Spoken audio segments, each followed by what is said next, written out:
I'm a small town kid born with a big city spirit. I choose to play a lot of awesome roles in life. I'm none of those things. But I do still have some things in common with Tiffany. I'm a founder, podcast host and producer, human raiser, a believer in magic, and homegirl to Austin, aka my husband. 5 years ago, I founded the production company Share Your Genius. We're in the messy middle, and I'm liking some of it, hating some of it, but loving it all, obviously. I'm Rachel Downey, and this is my takeover of Scared Confident.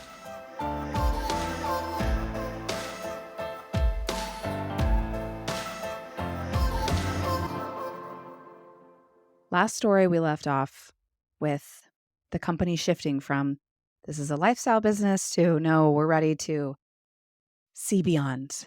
Tiffany came in as a partner, owner, and since then, things have changed a little bit.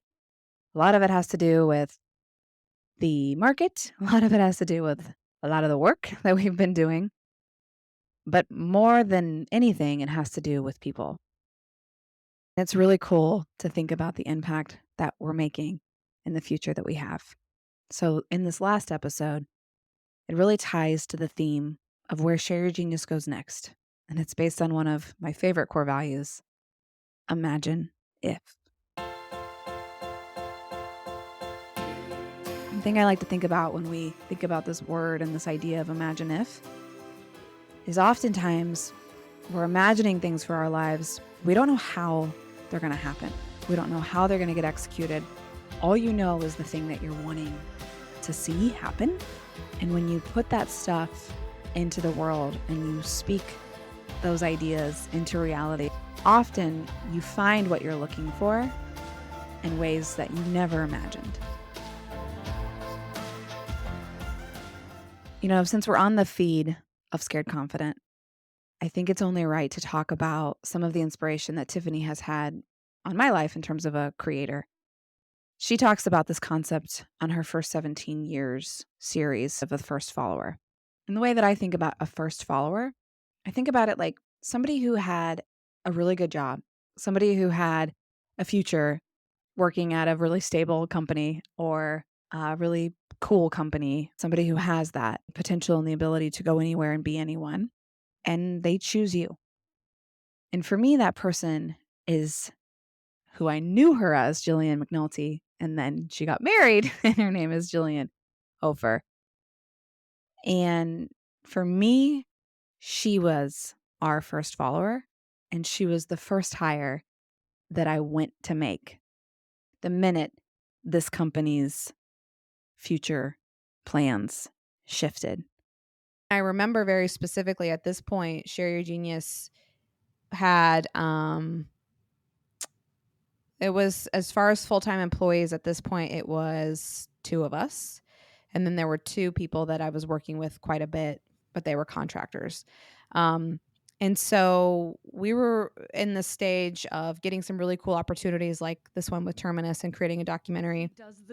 And that was something I'd put on my sort of wish list going into that so year. Fun. And that project was a whirlwind, but it was a blast. And from my end, like, it was so interesting because from my end, I had a million other projects that I was working on at the time in the content sphere at Terminus. And I just had this total like trust with you that I was like, you're owning this, you're taking this. Like, I barely checked in on you, I remember. I was really reflecting on that experience and thinking to myself, like, this is the kind of content that I need to be involved with creating. And I just kept in my head the question as I was like, who can help me? Who can do this? Who can help me? Who can help me? Because you need the right who to tell these stories. And I swear your name was whispered in my ear. Like, I actually still get goosebumps about it because it was so clear to me. And I have not had many moments like that in my life. And I think within a week of that, I think you emailed me. No, because I need to tell you my side of the story there, because Okay. At the same time that all this was happening for you, I remember I was hitting this point at Terminus that like I was doing the coolest work there that I could have been doing in content. Like, we were doing amazing things. I loved my team. I loved everyone I was working with. I loved the projects I was working on. but there was still something missing. And I just was having such a hard time like putting my finger on it. And I think I finally came to the conclusion that I was like, okay, it's like I am having a hard time getting behind the just like tech platform. I'm such a mission driven person. I always have been, that if I can't rally behind the mission of the thing, it feels very like selfish. I don't know. There's just something about it that I need to work for something bigger than myself or a paycheck. It's just always how it's been for me. So I kind of was coming to the conclusion that that was what was wrong, but I was like, this is such a great job and I'm about to get married and like it's really great to have all these benefits and great to have stability and all that. So I remember sitting down with Daniel and Candela one day, who's just like is the best mentor. He just is so great at encouraging and calling out strengths in people. So I'm having this conversation with him and I'm kind of like pitching him different jobs for me within Terminus where I'm like, okay, well, I could do this or I could do this. And, you know, like telling him kind of where my career could go. And I'm sure he probably sensed at the time we were talking that like, she doesn't want to do either of these things. Like he just is a really good empath like that. So he kind of was like, no. I need you to tell me, what would you want to do anywhere? Like think bigger than Terminus.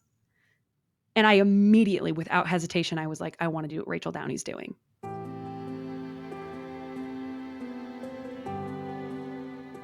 You emailed me no less than a week later, Rachel. Okay, so it was me emailing you. It was you. Okay, you that's emailed me right. a week later.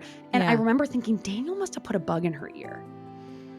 No. But no. I think I emailed you. I emailed you and I said, hey, I think it'd be really cool to catch up and grab coffee. And I went into that conversation. Let me say one thing.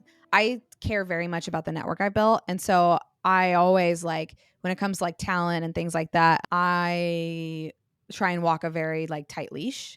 And so I was like, well, let me just have a conversation with Jillian like on a Friday afternoon and just kind of understand where her head's at and what she's wanting to do with her life without thinking through the whole thing of like, okay, come work for me at Share Your Genius. And you never said anything like that. Like in the conversation, it was not like a job pitch by any means. It was like, we really were just catching up and talking about the company. And I feel like, I don't know if this was your perception of it, but it almost felt like it was like a first date, like a third date vibe of like, we both know there's something here. We both know we like each other. Like who's going to be the first one to be like, wait, what if we work together? Like, but what if we... And I do think it was me. I think it was you. I think it was me. I was like, all right, well, maybe we should figure something out. I think anyone coming to work at a company at this size at this stage is taking a risk. So I'm just curious, like, what made you feel confident in taking the leap? First of all, you and who you are, and I know that's going to make you uncomfortable. When I was looking for a mission to rally behind, there's no one else who I would rather rally behind than you. I'm just so inspired by you, and I just love what you're building. And so that was a no-brainer. But then also to kind of echo your sentiment, like genuinely, it felt like an answered prayer, Rachel. Like, I mean, especially because we were getting to know each other on a level way past work and like a 9-to-5 something. And it genuinely felt like an answered prayer because I had been praying for so many weeks at Terminus when I was starting to feel that pull. I was like, okay, God, you've got to be putting this pull in my life for some reason. You've got to show me what that pull is for. And so I just feel like it was so clear. It was like I got these little breadcrumbs along the way that I was like, oh, this is exactly where God wants me. And I feel like since I've joined Share Your Genius, every time that's been hard, every week that's been hard, every experience that's challenged me, like I always go back to that. Like, okay, God, if you want me somewhere else, you put something else in front of me. And it's like every time I've been affirmed, like, no, this is where you're supposed to be with these people, with these clients, with this work. It's just been such an answered prayer. That's the only way I can describe it. When you came into my life, to me, it felt like affirmation that this was something bigger than just Rachel's lifestyle business. And it was essentially like, hey, I'm bringing you the resources. I'm bringing you the right people so that the Imagine If becomes possible. From living at the core value of Imagine If and being able to help our clients experience the magic of storytelling, that's like a talent that is like within your actual soul and body. And it's not even something that like you can put on a resume. You know what I'm saying? Like, it's just like ingrained as like who you are, which is who I am too. And so that's what I think about is like, how do I find these people who never stop playing pretend? How do I find these people who understand that story drives human connection? The people that like see the pockets of when to lean in, and you can't be explicit around when you lean in. You just know in your gut that this is where it's going to lead you. And that's rare. I just absolutely love those moments where you can get outside of yourself and just witness something as almost this like omnipotent narrator. Like that, those are my favorite moments. And I feel like you have that too. You and I are both the type of people that we can like see the story unfolding from the 30,000 foot view. There's something so electric and magic about being able to then like point that out to other people. Because I think when people are in those stories or in those moments, you kind of actually need someone to point out the amazing qualities that are happening or like the amazing story that's unfolding in their own lives. When you have a talent like Jillian and many of the people now that are a part of Share Your Genius, you have a deeper, bigger responsibility. It's your duty to help grow and nurture and help create meaningful work and opportunities for the talent that chooses you. But the reality is, what gets you somewhere, those skills that got you where you are, aren't always the skills that need to get you to that next level. And one of the greatest things any leader can do is have a high level of self-awareness. It's actually like kind of the minimum requirement to be a leader is you have to have some level of self-awareness. And in that, you recognize some of the things that you're not quite great at. And you might never be great at that. And actually, it's better that you don't become great at that, because instead of honing in on the weaknesses that you have, it's better to highlight and focus and grow those things that come very naturally to you. One of the things that Tiffany brought to the table was her lessons, was her tenure, was her experience. And one of the things she realized early on in working with me is she was like, we've got to find somebody who can balance out your natural gifts.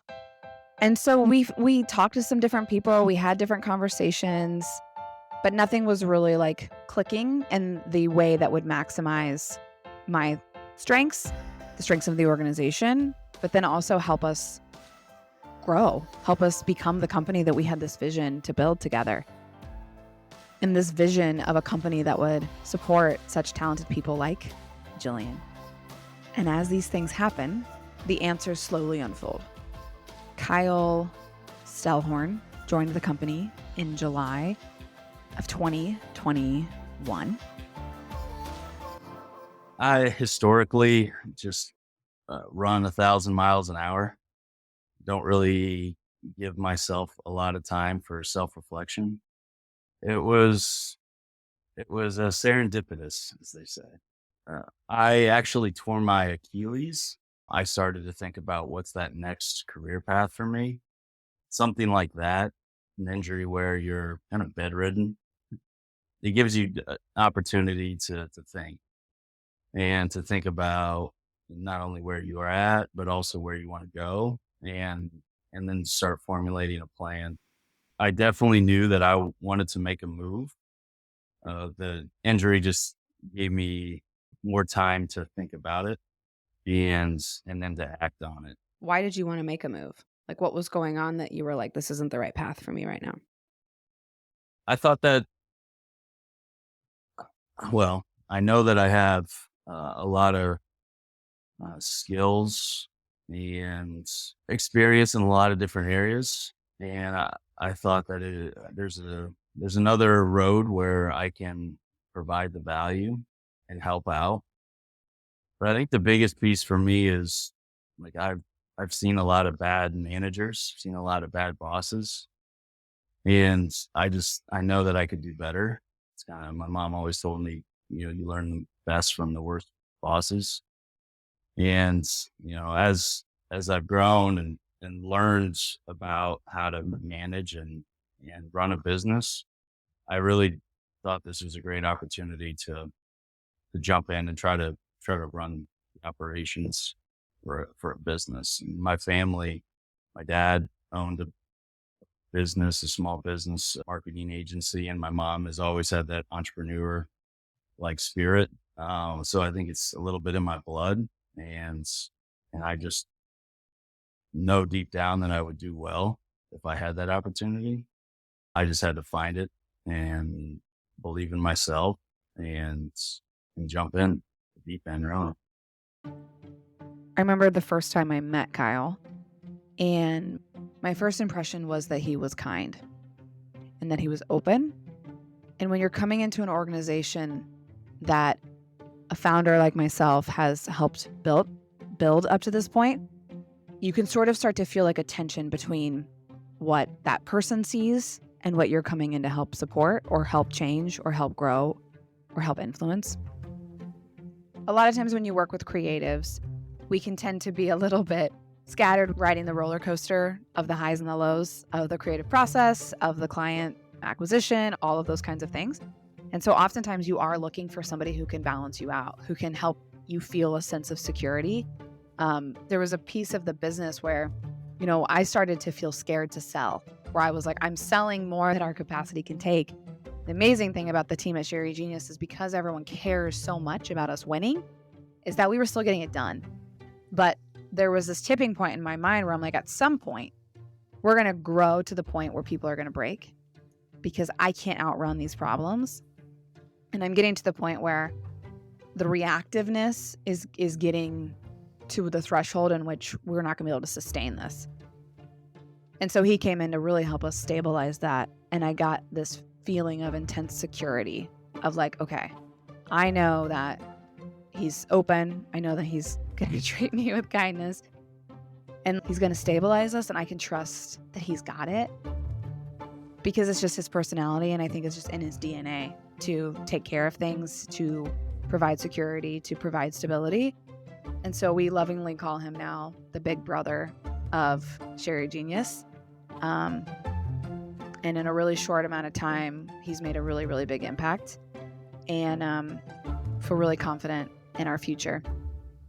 What do you imagine for, let's say, the next million or beyond? A team full of really passionate, energetic, fun folks that are equipped to dominate. So be able to have all the tools and the skills that they need to be the best version of themselves. And the way that I look at that is I'm helping them with getting those tools so that they can be the best version of themselves. To me, that's most important. And the second one is doubling down on this underdog idea and, just dominating the market, making others know who you are and causing a dent. That's the way that I view kind of that first million. I think million has been a great roller coaster, and I think there's a lot more million roller coasters coming that are going to be fun. When you think about the big picture, like of your own, like vision for your own life, are there like specific things that you are looking to accomplish? Be a dad. Being a dad is huge. That's the biggest piece. Being a great husband, just trying to grow and improve little by little, and then being balanced. I mean, I think for you and for the rest of the team, it's you see that opportunity, and it's pretty awesome. Being able to work with so many different people, provide them the value that we're able to provide others. I always think of Imagine If as looking at all different aspects of what's important to me. So faith, family, work, community, friends, and imagining a world where I'm fulfilled in all of those. What does Imagine If mean for you? Imagine If means leaving room for something bigger. For me, it's always been like in my own life, when I have left room for things to happen, bigger things happen than I can like conjure up myself. the more I just open myself up and leave room, the most amazing stories and opportunities come out of that. If you leave the room for like a little magic to happen every day and in every little task, all of a sudden, the small thing that you're creating is going to just open up and blossom into this incredible thing that you probably couldn't have imagined yourself. Every place that I've worked, I felt like I had to kind of like fight upstream to let stories be told and like let big ideas come to life. And this is the first place I've ever been that I'm like, oh my gosh, this stuff can be celebrated. It doesn't have to be boundary pushing in a like bottom line way. It's storytelling for the sake of the betterment of everyone. And it is so magical working with you. We're so cheesy. I know. There's some really good stuff. As we finish the takeover on the Scared Confident platform, the Scared Confident feed, Tiffany, first of all, thank you so much for sharing the mic, for encouraging me to get on the mic. In this next chapter of Share Your Genius, for us, we're focused on a few really key things, but primarily we're leaning into this idea of Imagine If.